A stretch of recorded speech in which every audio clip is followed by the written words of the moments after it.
Susan Lucci is with us all this week in Stowe, and we're delighted because while Erica Kane may be a rather cool and conniving character, Susan is warm and wonderful, and we're glad you're here. Thank you. Warm? Did you say warm? You want to get warm? Come on. Let's We've get got warm. some friends by the fire that we want you to see. Okay. Now, we've got to somehow make it all the way through here. Is it fun skiing like this? It is. It's terrific. It's my first Great time. exercise, too. Fabulous Let's hit the fire. Exercise. Right through the door. Okay. Oh, this is warm. You remember You Eileen. are, of course. Hi. How you doing? Great to see Come you. by the fire. Thank you. Prepared a little brew for you here, a little coffee to maybe warm you up. Oh, how nice. Great. Come on and sit down. Okay. Boy, Steaming, you can see that, huh? you've got the inside job, Eileen. Ooh, how Here you go, fabulous. Susan. Great. Thank you. Tim mentioned I called you conniving as Erica. You don't mind that, do you, conniving? No, it's true. Every Erica word is true. conniving. You know, the other thing, though, that's true and amazes me is every time we've ever mentioned your name to a live audience, the people love you, and they seem to be very forgiving. I wonder if you could get away with being as manipulative if you weren't as beautiful. Oh, thank you. I guess the vulnerability is built into the part. I think that people identify with that. They see where Erica's coming from. And I don't think they quite forgive her, but at least they understand. Well, let's do this. You hope. I hope. I know that. About Erica is such an intense character, and you've played her for some time now. Do you have any trouble getting in and out of the character? Does Erica ever pop up in Susan's life? Is my husband around?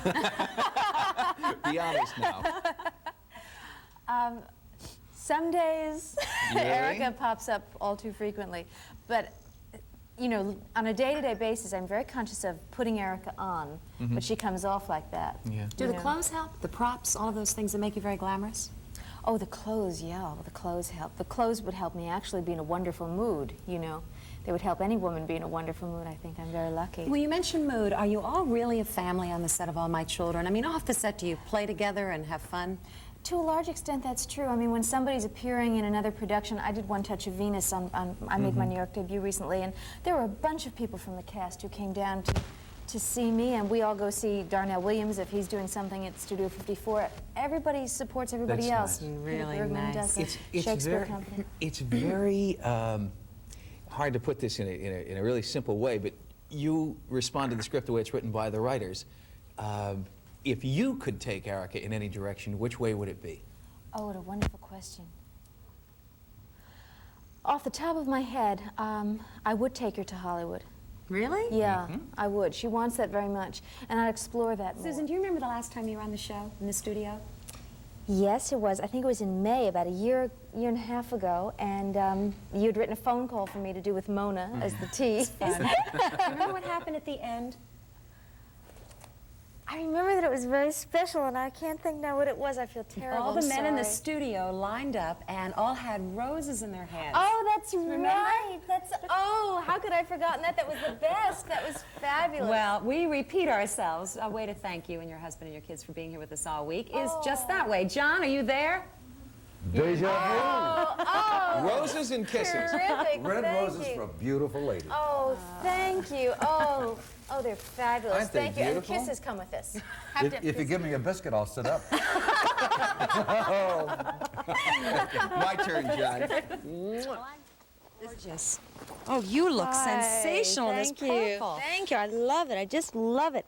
And it's warm. It's warm, plus it fits, and it's cute. I love it. Is this one piece? Yes, it's one piece again, and it's highlighted with the turquoise, which of course is fashion color this year, the purple and the turquoise. Yes, and I love the fact that then the band on the head is green. It's not an exact match. I think it shows much more character. This is a good time, too, to show what you were telling me, Millie, that this is a separate piece Yes. that goes around your neck and really keeps it warm. Yeah, soft and warm, and you can actually pull it up. My on little very girl cold has one days. of these, and it's terrific. It goes up to here, so when you're in the chairlift, you don't freeze your nose off. All right, you look ready to me to get out and really celebrate this winter carnival that's Oh, going on I here. love it here. I love this kind of weather. It's sunny and gorgeous. It's been a terrific way to begin a week at Stowe. Great. Yes. And we carry on tomorrow. Susan Lucci will be with us tomorrow, right? Right, and later on in the week, Jeffrey Scott, the very good-looking Jeffrey Scott who plays Mark Absolutely. Jennings on Dynasty. We'll have uphill and cross-country, downhill, and all sorts of country ski tips for you tomorrow, as well as a visit to the wonderful Winter Carnival up here in Village Night. Yes, and you know, in closing, I have to tell you that in all of the years of working with John Willis, one thing I know for sure, his love of children and his love of New England is very important to him. Well, John thought it would be fitting to take some kids on a sleigh ride over these Von Trapp lands, and he is accompanied by the words of one of New England's most loved poets. So, as we bid you farewell, we now give you a lovely ending to a lovely day. We'll see you tomorrow, and we'll catch up with John. Should we go? Okay, let's go.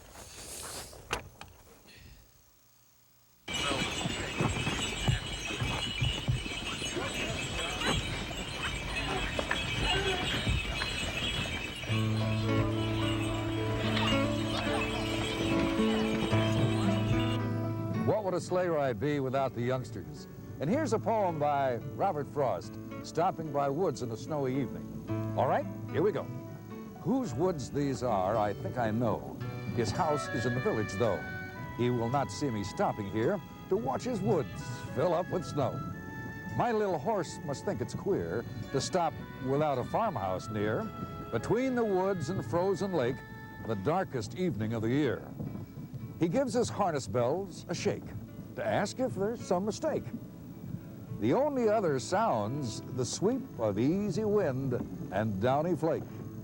The woods are lovely, dark and deep, but I have promises to keep and miles to go before I sleep. And miles to go before I sleep. Okay.